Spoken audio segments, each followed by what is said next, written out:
really worthy of the job. Charles freezes Harry out while bestows Anne and Sophie key role. Prince Harry has stepped down from royal life while Prince Andrew has been stripped of his duties, yet both are legally able to fill in for King Charles on certain occasions. Princess Anne and Sophie, Countess of Wessex, have been hailed on GB News as worthy candidates to fill in for King Charles III for certain royal events if he is unable to attend. Buckingham Palace is reportedly in talks with the UK government to establish which royals should be called on to represent the firm if the king is detained or abroad, with new rules apparently being drafted to abstain Princes Harry and Andrew from this task.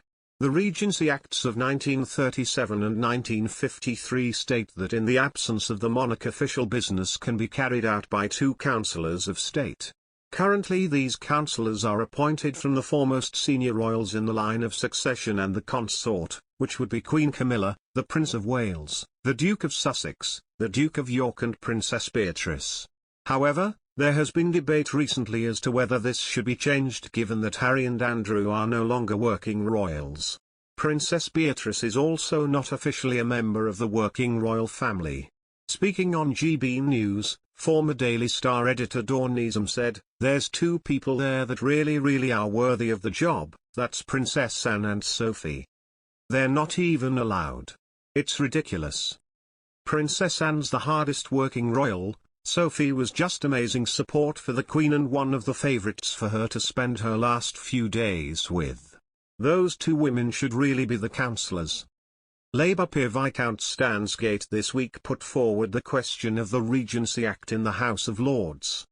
He asked, "Are the government happy to continue with a situation where the councils of state and regency powers may be exercised by the Duke of York or the Duke of Sussex, one of whom has left public life and the other of whom has left the country? Is it not time for the government to approach the king to see whether a sensible amendment can be made to this act?" Constitutional expert at Bangor University Dr. Craig Prescott told The Times, "If you add Prince Edward and Princess Anne then it allows the Prince of Wales to travel overseas at the same time as King Charles. It just makes their calendar much easier to manage." Following discussions in the House of Lords, plans are being put in place in case King Charles III becomes unwell. The new plans will likely see an increase in members of the royal family who are permitted to deputise for the king if he is overseas on an official trip or ill. Those who can step in are called councillors of state, with the list including the foremost senior adults in the line of succession, the Prince of Wales, Prince Harry, Prince Andrew, and Princess Beatrice. However, as Prince Harry now lives in California, and Prince Andrew is no longer a working royal, the discussion in the House of Lords suggested that Princess Anne and Prince Edward will be added to the list of royals who can stand in for the king.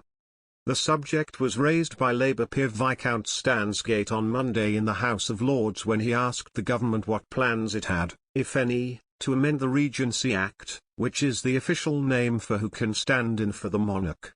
The Viscount asked, "Is it not time for the government to approach the king to see whether a sensible amendment can be made to this act?" referring to the fact that 2 of the councillors of state are unlikely to be able to step in. It is thought any amendment to the Regency Act, to increase the number of councillors, will be completed later this year before the King and Queen consort go on overseas tours in 2023, which may happen at the same time the Prince and Princess of Wales are also out of the country.